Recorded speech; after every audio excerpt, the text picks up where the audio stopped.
Денес ја почнуваме последната серија проповеди за оваа година и одбрав еден наслов кој мислам дека мене беше интересен. Ти што се можеби историчари повеќе може да ми каже за таа фраза која се користи, многу позната е: Рим не бил изграден за еден ден. Не знам дали сте го слушнале тоа до сега. Рим не бил изграден за еден ден. Не знам дали сте слушнале каде се користи таа фраза. Прв пат оваа фраза се појавува како дел од една поема, француска поема, кој во склоп со едно, како да кажам, еден збир на поеми од средниот век, крајот на 12 век. Прв пат се појавува таа фраза. Многу интересно. После може да се забележи како таа фраза се користи и на англиски во многу случаеви. Секогаш кога таа изрека е кажана, би требало нам да ни искомуницира дека сложените и тешки задачи или големите постигнувања бараат време, бараат труд. И важно е да не се брзаат. Кој ќе каже некој, Рим не бил изграден за еден ден, тој како една утеха дека тешките работи, оние сложените работи, си бараат време, си бараат труд, не се решаваат брзо за еден ден. Овој наслов го одбрав како последната тема за 2020 година. Ако 2020 година нешто ни откри, тоа е дека ништо не е лесно.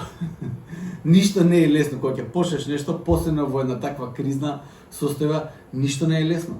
Тешка година. Година во која можеби и не е најпаметно да се почнуваат некои големи, нови нешта.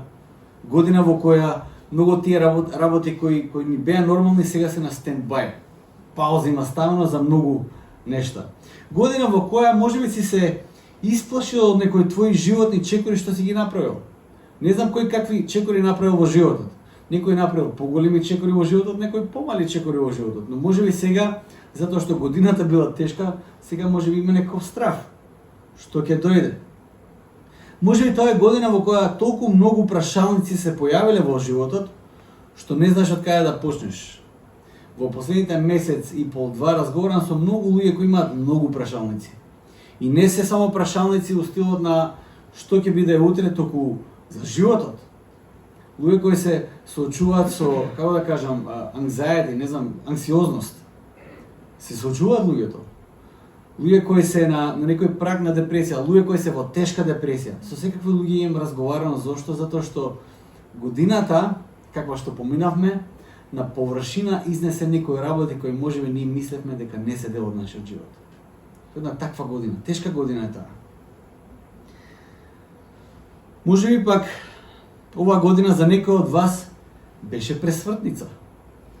За мене сигурно беше, мора да признам. 2020 беше пресвртница. Во позитивна смисла на зборот. Може некој сега ме мрази да кажете, за мене беше пресвртница во негативна смисла на зборот. За мене беше позитивно. Jednostavno Господ направи некои одлучувачки нешта во мојот живот. Може би чувствувате дека Бог ве предизвикува на некоја нова животна авантура. Може би таква година. Може би некои од вас сега си поставуваат прашања за наредната 2021. Верувам дека имаме надеж за следната година. Каков ќе биде животот? Во што да вложам енергија? Со кои предизвици да се соочам? Сите тие работи се дел или прашање дел од животот. Може би некој се прашува во што да инвестирам во животот за следната година. Знаете, една од тие работи кои јас честопати знам да ги предизвикам кои христијаните е тоа да бидеме намерни. Мораме да бидеме намерни. Не можеме да го оставиме животот како кола у лер, без брзина. Кај ќе оди животот таму, ветерот каде вее, брод без сидро, знаете. Никогаш не знаеш кај ќе заврши. Животот мора да биде ставено некоја брзина, да зафати некој правец, да може целата таа енергија која имаме да се насочи кон нешто. Таков е животот. Мораме да бидеме намерни. Прашањата како во што да вложам сега оваа година во животот е легитимно прашање, многу важно прашање. Јас за крај на оваа година одлучив да зборувам за едно нешто кое често пати знам да го зборувам тука и верувам дека основата на христијанскиот живот. Тоа е основата за било која трансформација, основата за било кој напредок, основата за разликата која се прави помеѓу Божите деца и оние кои не се Божи деца, оние кои се уште ја немат искуствено верата, оние кои имат искуствено го доживеале Бог во нивниот живот и оние кои се уште го немат доживено Бог во својот живот. Сакам да зборувам за плодот на духот. Тие што бевте дел од оваа црква, лани ќе се сети, ако се сеќавате, уствари можеби не се сеќавате. Лани за таа тема зборев 11 недели подред. Плодот на духот. Според мене толку е важна таа тема. Серија од 11 проповеди беше. Знаете ли зошто? Плодот на духот е тој еден видлив доказ на некоја внатрешна реалност у нас. Ние често пати ќе знаеме да кажеме, добро, важно е срцето, знаеш. Без разлика човек како изгледа надвор, важно е срцето. Тоа е така. Ама ако е важно срцето и ако срцето дава некои плодови, Исус вика, по плодовите ќе ги познаеме. По плодовите ќе се познаат. По плодовите ќе ве познаат.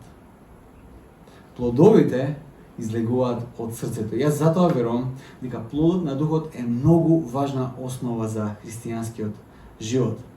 Тој плод на духот, тој е еден плод на духот, се вика љубов, е составен од љубов, радост, мир, долготрпеливост, благост, добрина, верност, кротост, воздржливост. Ако ги повторам секој од овие зборови полека, да дозволам тие некои работи да потонат внатре во вас, ќе видите дека станува збор за нешто неверојатно. Апостол Павле вели дека не постои закон против тие нешта. Не постои закон. Јас верувам дека апостол Павле намерно го бира тој збор плод. Тоа не е дар, туку е плод. Нешто кое треба да израсне, да порасне. Верувам дека тој го зборува од искуство. И од искуство на Божите луѓе кои живееле пред него, и од своје лично искуство. Тој плод понекогаш изгледа како да е огромен проект во нашиот живот. Проект како Рим да биде изграден.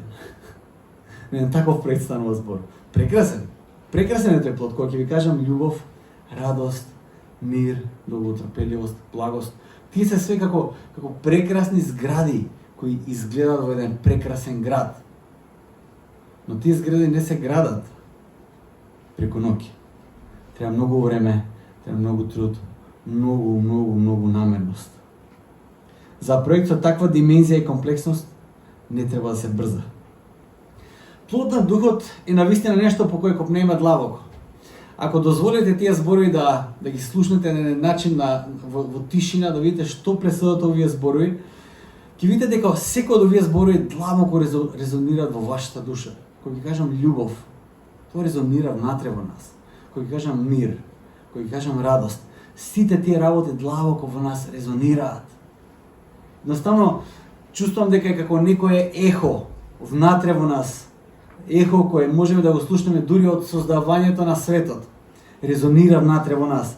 Тоа е како едно ехо од она слика која носиме како Божи битја. Ние сме создадени на Негов образ.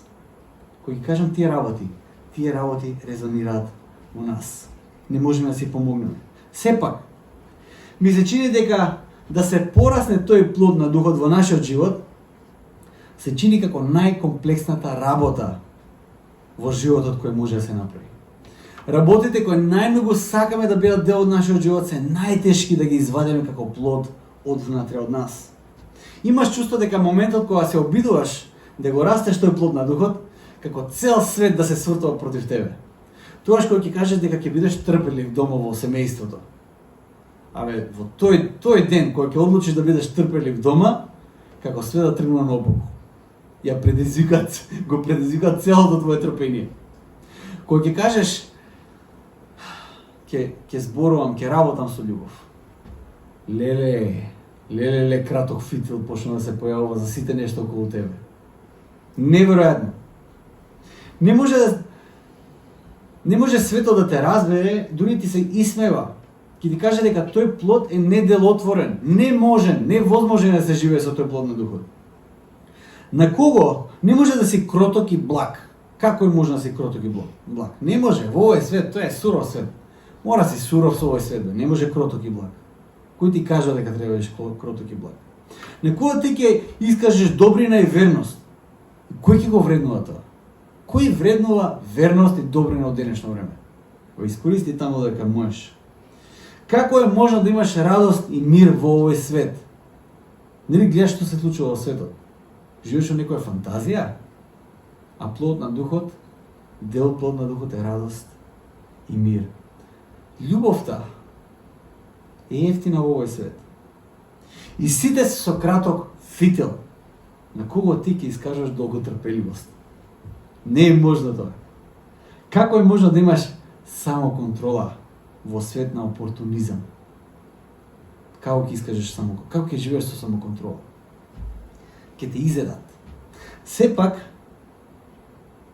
верувам дека и покрај таа состојба во светот, ние не можеме да се помогнеме, а да не копнеме по тој плод на духот. Не може да се помогнеме. Копнеме по љубовта, копнеме по радоста, копнеме по мирот.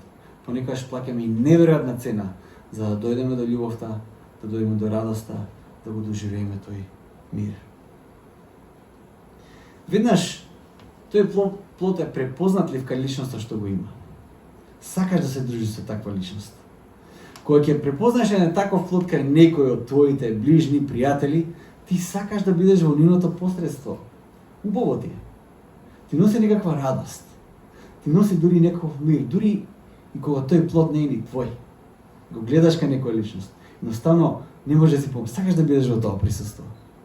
Кога да искусиш таа радост, тој мир некоја личност кој има, да искусиш да примиш од таа искрена љубов. Како се расте тој плод на духот? Многу е важен тој плод на духот. Многу е важен. Како се расте тој плод на духот? Дали некој оставил рецепт или некаква формула за како се расте тој плод? Ние сакаме да го има тоа. 1 плюс 1 е 2. Многу лесно е тоа. Како се расте плод на духот? Библијата изобилува со приказни за мажи и жени, Божји херои, кај сите нив може да се забележи една важна карактеристика. Зошто тие се Божји херои? Тие не биле совршени. Не се затоа Божји херои, затоа што биле совршени. Далеко од тоа. Ги читаш библиските приказни и ќе си викаш како бе овие луѓе се нашле во Библијата. Гледа што се направиле човече. Давид, човекот по Божјото срце, читаа неговата приказна и све ти е јасно. Човекот, убил човек. Што друго да кажем? Често пати тие библиски херои не биле најснаодливи.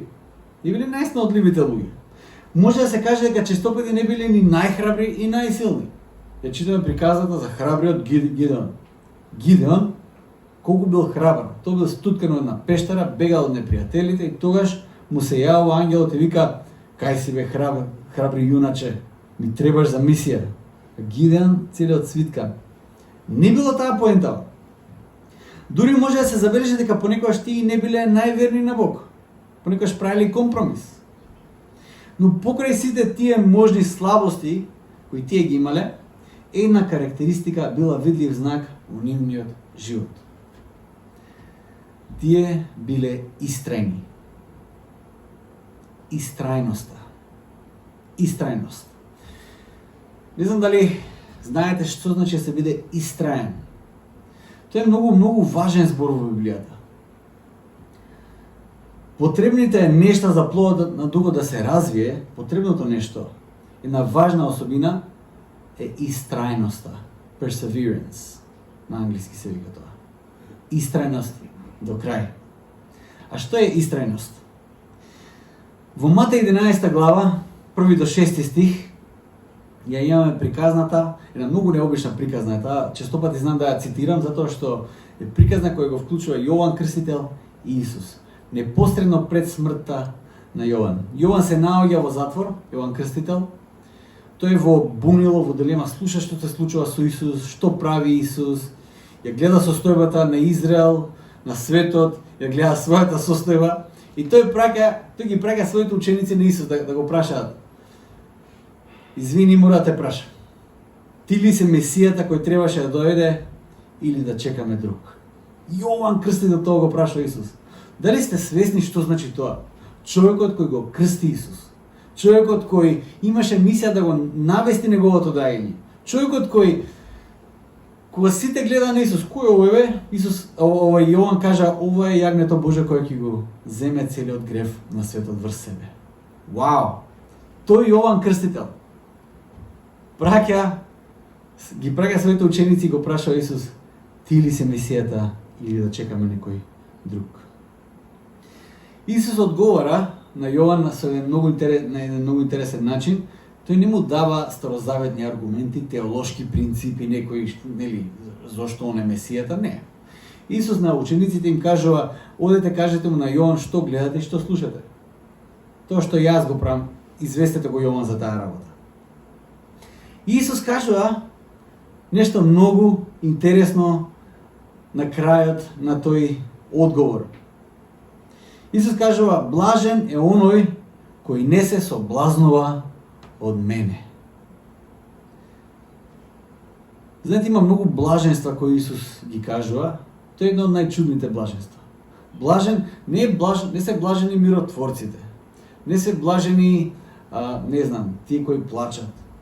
Блажени се оние кои не се соблазнуваат од мене. Тука употреба еден интересен збор. Веднаш ќе ви стане јасно за што станува збор. А зборот на грчки се вика скандализо. Скандализо. Што ние дефинираме кога ќе кажеме ова е скандал? Зашто кажуваме дека е скандал? Кога е нешто неверојатно, едноставно не обесхрабрува. Што е ова? Некако вознемирен си кога ќе видиш дека ти си бил дел од некаков скандал. Скандалозни чувства кога ќе добиеш. Очигледно Јован бил навреден, па дури и соблазнет од Исус. Јован доживел скандал од однесувањето на Исус. Доживел некаков скандал. Што е тоа што се случува? Исус ја нагласува важната работа да се биде истраен до крај.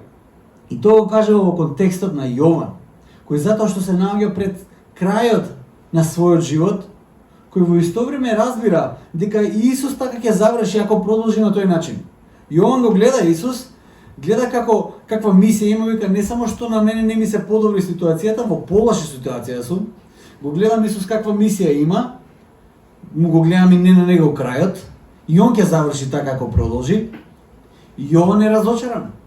Тој ги чита сите тие старозаветни ветувања за Месијата, што све треба да се поправи, каков ќе изгледа светот, го читавме сега Исаија. Абе, лав и јагне ќе спијат заедно. Не само што лавот и јагнето не спијат заедно, во Израел, во Божиот народ, има страшна поделба. Има страшна одбивност према таа порака. Јован вика, што е работа? Зошто Исус тоа го прави? Јован го чувствува тој скандал на своја кожа. Не може да го преболи тоа. Навидом доаѓањето на Месијата нема никаков ефект. Јован е во затвор пред да биде убиен, а како што гледа и Исус ќе биде убиен. Кај да е? Што е работа? Многу важен аспект во целата приказна е навредливоста на Исус. Тоа што Исус знае понекогаш да те повреди. Што значи тоа? Доколку како Јован не сме биле никогаш навредени од Исус, може би треба да погледнеме поубаво на Него. Да погледнеме поубаво на Исус. Апсолутните изјави кои треба да ги разбереме подобро кои Исус ги дава.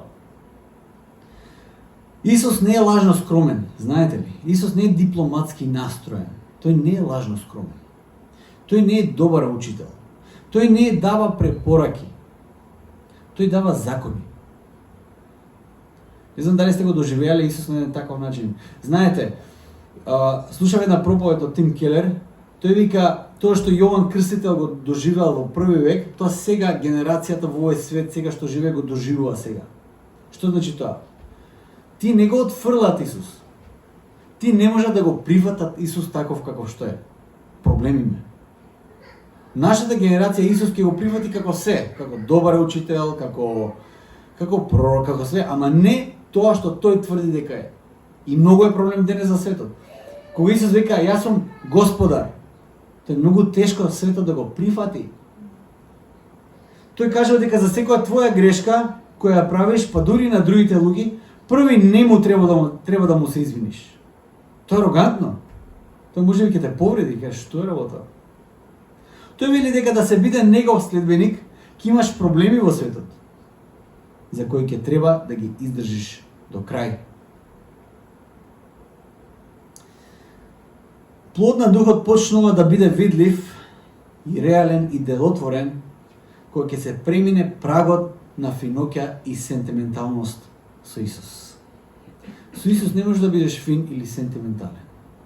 Исус го преминува тој праг и оди многу подалеку внатре во тебе, многу подлабоко внатре во тебе оди, го преминува тој праг. И можеби ќе се чувствуваш повреден, можеби ќе доживееш некој скандал внатре во тебе. Па ја мислев дека све е пеперутки кога си со Исус. Епа не. Тогаш кога ќе се навредиш и тогаш кога Исус ќе го премине твојот праг на толеранција и сентименталност, тогаш си спремен да го почувствуваш тој плод на духот како почнува да расте внатре во тебе. Тогаш за Јован Исус стана реален, па ги прати своите ученици да го прашат дали навистина тој е Месијата.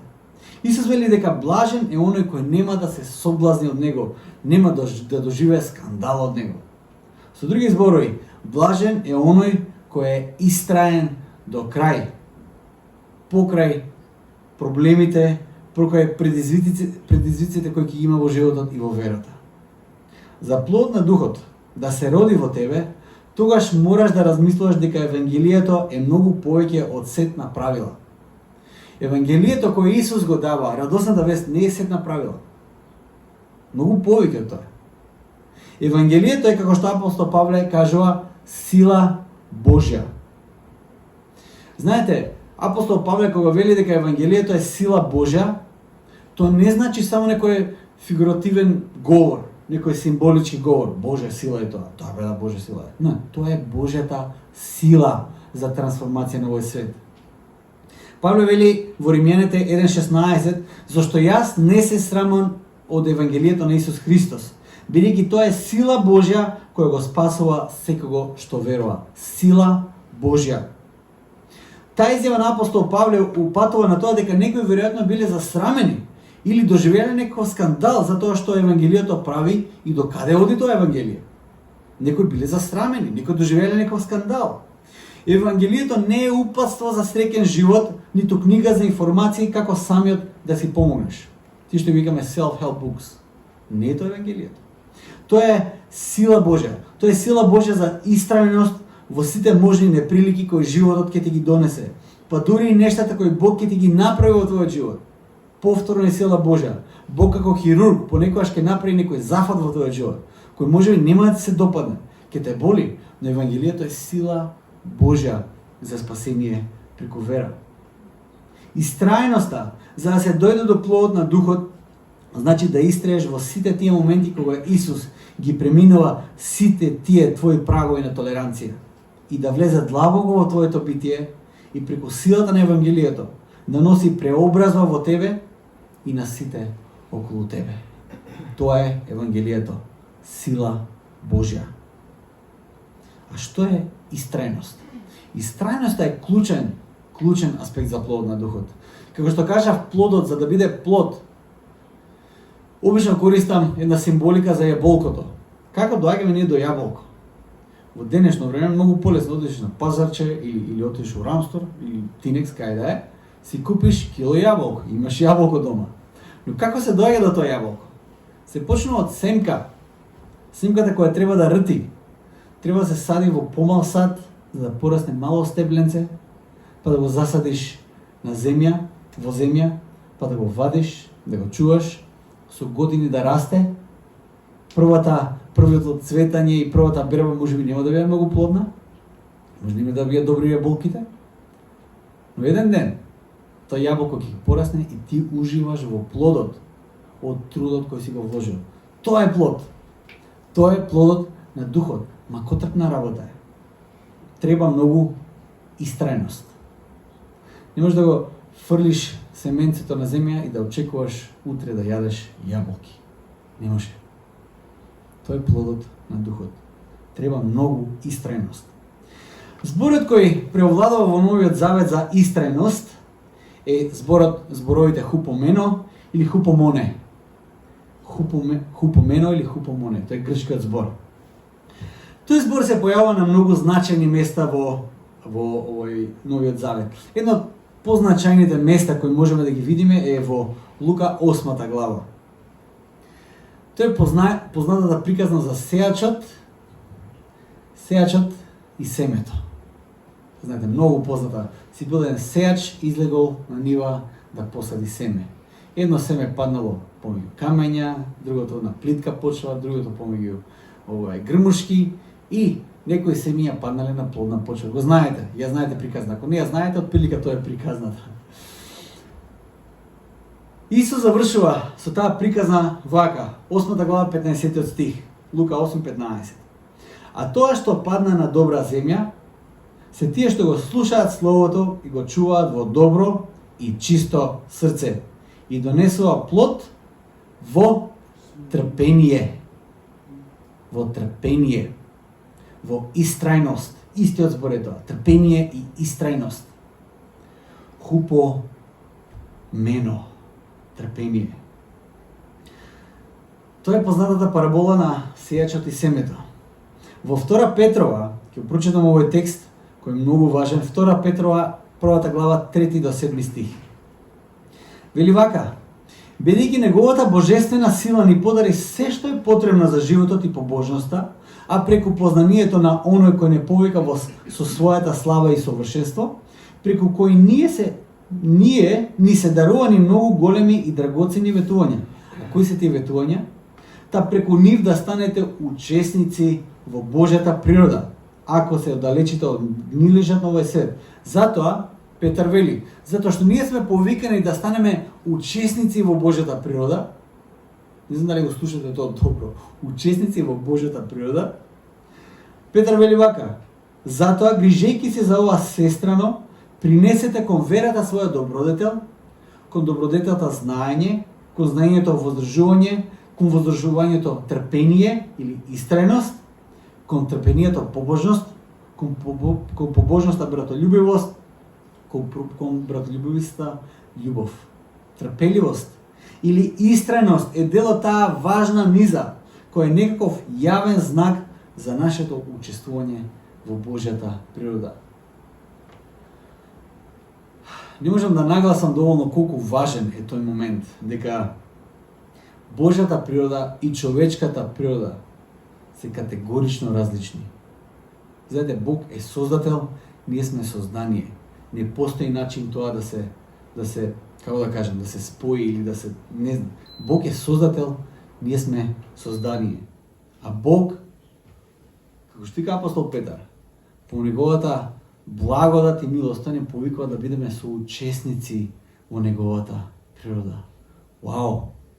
Да бидеме наследници на тоа Божје царство кое тој го има. А како тоа? Во тој ред на особините кои треба ние да ги имаме е и истрајноста. Истрајноста за апостол Петар е логичен дел од таа природа. И во Матеј 24 глава 13 стих, како дел од Исусовиот дискурс за крајот на времето и за неговото повторно враќање, тој кажува каква ќе биде состојбата во светот, каков ќе биде вредносниот систем и каква ќе биде состојбата на црквата. Многу работи открива таму Господ Исус. Тој им кажа на апостолите дека ќе има и маки и потешкоти, но завршува со тоа дека оној кој ќе издржи до крај, хупомоне. А кој ќе издржи до крај, тој ќе биде спасен. Оној кој има истрајност во верата, тој ќе биде спасен. Истрајност. Истрајноста, трпението или издржливота, без разлика во која форма се појавува во нашите преводи, станува за еден исти збор, се појавува во контекст на живот или смрт во таа литература. Во контекст на живот или смрт. Не се појавува во кога ти одговара, или кога не ти одговара, или во само одреден дел од животот. Кога се појавува тој збор, тоа честопати значи дека значи живот или смрт ситуација. Токму тој збор го употребуваат библиските писатели да издржиме до крај. Без разлика на се, без разлика дали тоа за нас ќе значи живот или смрт, Издржливоста до крај и истрајноста даваат плод од духот и на крајот на денот доаѓа наградата. И наградата никогаш не смееме да ја забораваме како христијани. Знаете, таа понизност која ние треба да имаме е многу важна. Понизноста е многу важна особина за нас. Да бидеме понизни, да бидеме скромни. Скромноста е многу важна. Но луѓе, спасението, вечниот живот, Божјото царство, тоа е награда. Сите параболи на Исус завршуваат со награда за тие што ќе завршат до крај. Да не сме и ние лажно скромни. Знаете, добре, да си име на колипка таму, не. Господ ни ветува царство, неговото царство го ветува. Тој наградата која тој има за сите тие што ќе издржат до крај. Нам ни е ветено тоа наследство. И тоа нераспадливо наследство, за кое сега и овде треба да издржиме разни искушенија. И тоа го правиме во вера, бидејќи веруваме дека нештата на крајот ќе бидат далеку поскапоцени. Задоволствата во тој момент ќе бидат многу подлабоки и попрекрасни од минливите задоволства по кои инаку трчаме сега. Истрајноста во библискиот текст честопати се спојува со храброста. Бидејќи за издржливоста да биде вистинска, треба и вистинска причина за таа издржливост. Треба нешто кон кој ќе одиме ние и ќе знаеме дека мораме да издржиме таму некаде. Ни треба фокус. Нешто за кој ќе зборувам следната недела. Ни треба еден поглед насочен кон одредена точка и да кажеме вреди за тоа да издржам. Имам надеж дека тоа ќе биде на крајот на патот. Ни треба еден таков фокус. Ние не сме луѓе без поглед кон еднината. Ние не сме луѓе без поглед. Ние гледаме во одредена точка и одиме натаму. И затоа ни треба издржливост без разлика на што и да дојде по патот. Во исто време издржливоста и истрајноста значи и владење со самиот себе си. Тоа бара и многу самоконтрола. Многу самоконтрола бара. По патот кон тоа вечно царство, знаете ли што се има? Јас ви кажав, моментот кога ќе сакаш да го растеш плод на духот во тебе, како цел свет да се подига против тебе. Како цел свет. Си кажеш, од каде ме тие работи излегува сега баш кога сакам да бидам подобар христијанин? Од каде кога децата вака ми правеле дома? Што е работа? Кога се обраќаат во Скопје толку лош? Знам дека е лош, ама ова е претерано више. Ми пукаат сите вентили, не можам да издржам. А сакам да бидам подобар христијанин. Моментот кога ќе сакаш да го растеш плод на духот, цел свет како да се свртува против тебе, не можеш да издржиш. Во Стариот Завет гледаме уште еден аспект на таа истрајност, многу важна. Септуагинтата, која е превод на еврејскиот текст секако, овој збор го користи во контекст на надежно исчекување или силна желба. Таа надеж секогаш својот извор го има во Јахве. Во Псалм 39:7 вели: надежта моја е во Јахве, надежта моја е во Бог. Цврста надеж за која има основа да се надеваш и да истраеш до крај. На кој начин? На тој начин тој збор го комуницира сето тоа. Еден изводок од еден коментар морам да прочитам сега, затоа што ако го парафразирам ќе изгуби сила. Вели вака: надежта во тој контекст го преминува тоа сувопарно теолошко разбирање на надежта. Тоа подразбира непопустливост на копнеш, кој го совладува искушението на чекањето. Душевна поставеност, која издржува за да обстои. Чекање, кое е одлучно и победоносно, затоа што довербата му е во Бог. Непопустливост на копнеш, кој го совладува тоа искушение на чекањето. Чекањето е искушение. Додека чекаме, има многу искушенија. Додека Адам и Ева требаше да чекаат, дојде искушението. Не знам дали сте читале книгата, мислам дека на македонски се вика Патот на христијанинот или на англиски се вика Pilgrim's Progress. Секое застранување на овој што е патникот на христијанинот на тој пат, секое застранување го кошташе. Секое скратено патче го кошташе. Секој непотребен одмор го кошта. Истрајноста на тој пат е многу важна. Та душевна поставеност која издржува за да обстои Чекање кое е одлучно и победоносно затоа што довербата му е во Бог. Не во себе си, туку во Бог.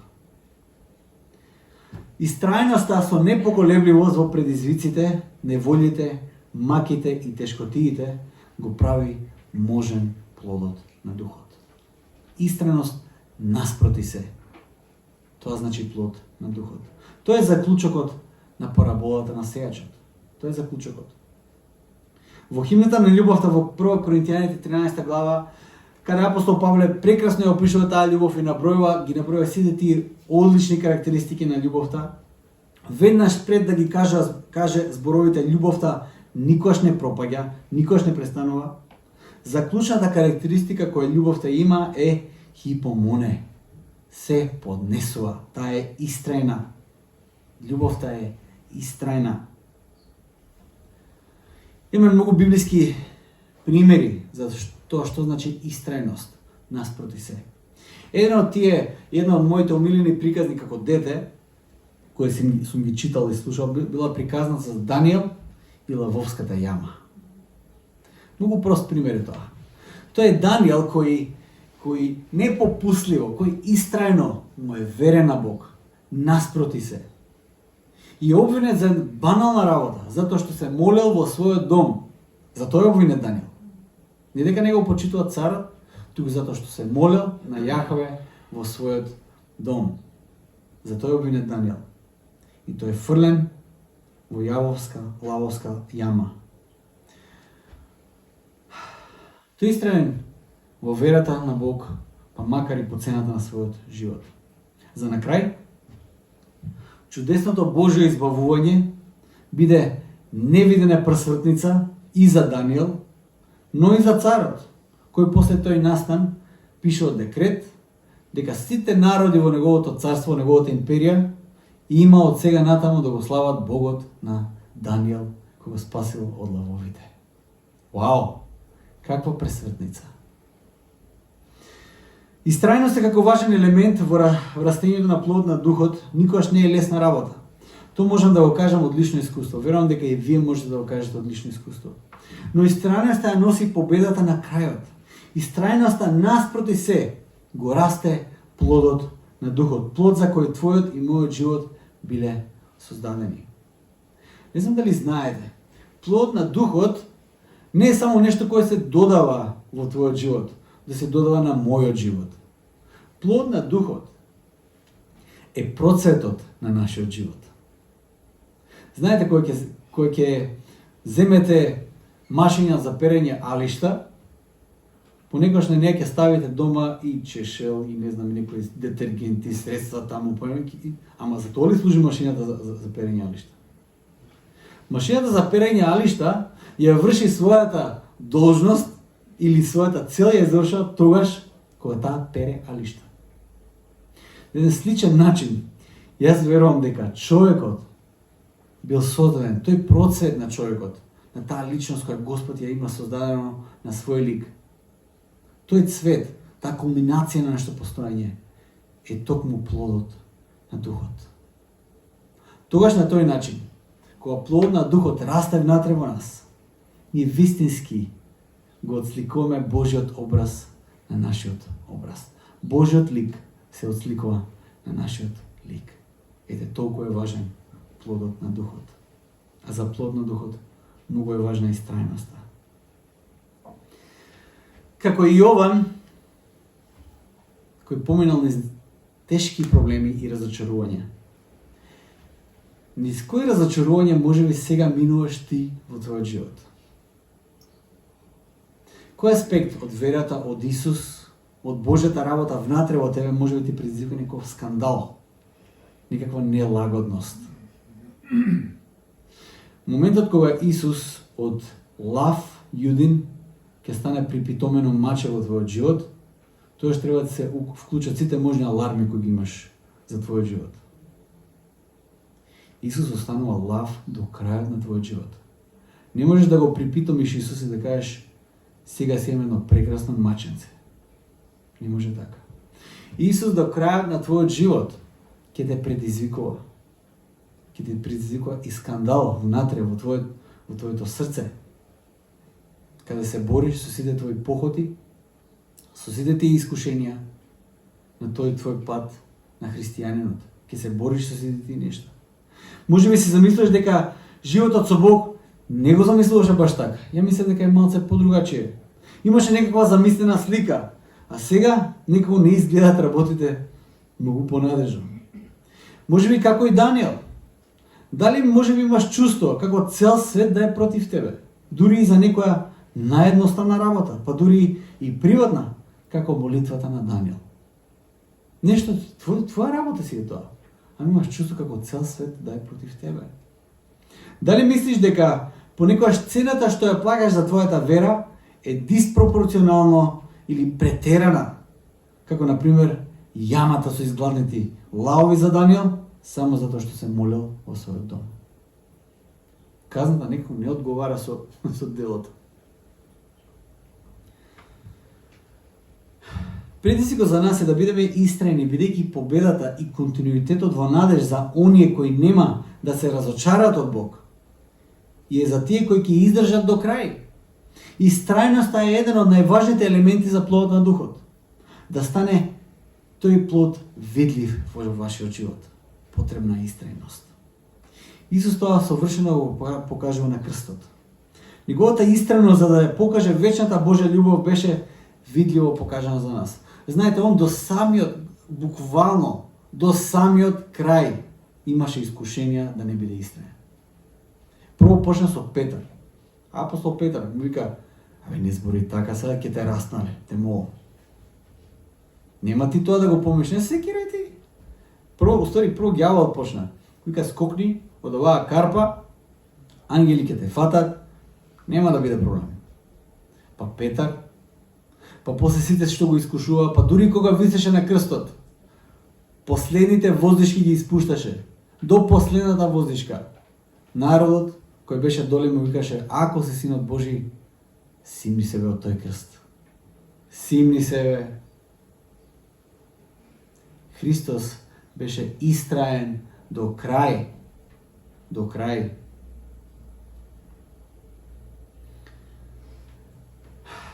Христијанството не е за оние кои се слабаци и за тие што се откажуваат лесно. Христијанството е многу храбра работа. Тоа е за тие најхрабрите кои ќе издржат до крај. Иако звучи дека Бог не праќа на некоја невозможна мисија, може би сега се чувствуваш под страшен притисок. Зошто Бог би го направил тоа? Нели Бог е милостив? Што е работа? За мене најважното ветување кое некојаш црквата го добила од Исус се последните негови зборови кои ги кажува на своите апостоли пред тој да се вознесе. Ветувањето кое Исус им го даде на црквата во тој момент беше дека тој ќе биде со нас до крајот на времето. Знаете ли колку важни се тие зборови? Ако Исус тоа не го кажеше и ако Исус тоа не го направеше, јас и ти немаше да имаме апсолутно никаква шанса. Не за плод на духот, не за истрајност. Немаше да имаме никаква надеж. Апостол Лука тоа го запишува во Дела апостолски и пишува дека Исус им ветел на апостолите дека ќе добијат сила од озгора. Тоа е многу важен момент. Исус им вика на апостолите: "Вие сте окей, сега ме верувате, но тоа не е доволно. На вас ви е потребна сила од озгора." Тоа што Исус го кажуваше дека за човек не е можно, ама за Бог се е можно, станува реално за нас денес. Светиот Дух кој е дар за нас, невозможното во нас го прави возможно. Бог навистина не праќа на невозможна мисија, да расчистиме. Да се биде христијанин, да се расте плод на духот е невозможна мисија за нас. И нема шанса да го направиме. Ама затоа Исус не остава сами. Тој ни дава сила од озгора, за да можеме да издржиме до крај. И тоа е, можеби, најтешката работа во светот која ќе можеш да ја направиш. Бидејќи често за христијаните во историјата и сега некаде во некој делови во светот, таа истрајност значи дури и истрајност до смрт. Но никогаш ниеден Христов следбеник не бил сам во ништо. Ќе го повторам тоа. Никогаш ниеден Христов следбеник не бил сам во ништо. никош не бил сам. Дури кога се чини дека е сам. Дури кога толпата е против некој кој треба да го запалат или да го каменуваат или да го убијат. Во тој момент, тој, таму кој го трпи тоа, никош не е сам. И тоа не го открива првиот маченик Стефан. Тој ни открива што значи кога ќе се истрае до крај. Тоа што можеме да го видиме во тој запис е дека Стефан, маченикот Стефан, го виде небото отворено. Го виде целото небесно воинство. Го виде престолот, го виде Отецот, го види и оној кој треба да седи од десната страна на Отецот. Кој беше тој? Тој беше Исус. Но имаше една голема разлика. Кога тие го каменува и кога се одмаздува врз Стефан, Стефан го гледа тој што е од десната страна на Отецот Исус, во тој момент не седеше, тој стоеше покрај Отецот. Баш така е запишено, стои покрај покрај Отецот и го чека својот син Стефан да дојде во неговото царство. Стефан не беше сам. Тој имаше комплетен мир. Исус беше со него во тој момент. И што сега Бог те води во животот? Кои предизвици Бог ти ги става во твојот живот? На што си предизвикан? Христијанскиот живот е авантура во континуитет. И Бог те предизвикува честопати. Во што си предизвикан да бидеш истраен до крај? Во што си предизвикан да бидеш истраен? Дали на крајот на денот го гледаш бавниот, но важен растеж на плод на духот во твојот живот? Дали гледаш како бавно, но сигурно плод на духот расте во твојот живот преку таа толку потребна истрајност во верата кон нашиот Бог. Истрајноста во Бог значи и сигурна надеж за нештата. Поглед кон нешто кое сигурно ќе дојде. Тоа не е од нас, тоа е од Бог. Ќе се помолиме за крај. Татко наш небесен, неверојатен подвиг и предизвик е да се биде Твое дете во овој свет, но воедно тоа е најголемиот подарок и најлесната работа во светот кој можеме да ја направиме. Не заради нас, Господе, туку заради Тебе. Боже мој, се примаме од Тебе по благодат. Ти благодариме, Господе, за се што Ти ни даваш. Ти благодариме, Господе, за Твојата љубов, за Твоето трпение кон нас, Господе Боже мој, за Твојата благодат и сила која Ти ни ја даваш. Јас, Господе, сега те молам, дај ни сила од озгора. Боже мој, животот со Тебе во овој свет е невозможна мисија за нас, но со Тебе е возможно, Господе. Дај ни сила од озгора, да можеме да бидеме истрајни во тој плод на Духот, Господи. Боже мој, да го растеме, да го насочиме нашиот поглед кон Тебе, Господи. И да одиме истрајно и победоносно, Боже мој, кон Тебе. Знаејќи дека, Господи, надежта во Тебе не е надеж која пропаѓа, туку надеж за нештата кои веќе ни се ветени, загарантирани и дадени во вера на нас, Господи. Господи Боже мој, во тој поглед, јас само сега сакам да Ти кажам благодарам. Благодарам, Господи, за се што Ти ни даваш и во се што Ти не повикуваш. Сето тоа е по Твоја благодат, Господи Боже мој, и го прифаќаме во вера. Нека бидеш прославен Ти, Исусе Христе. Амен.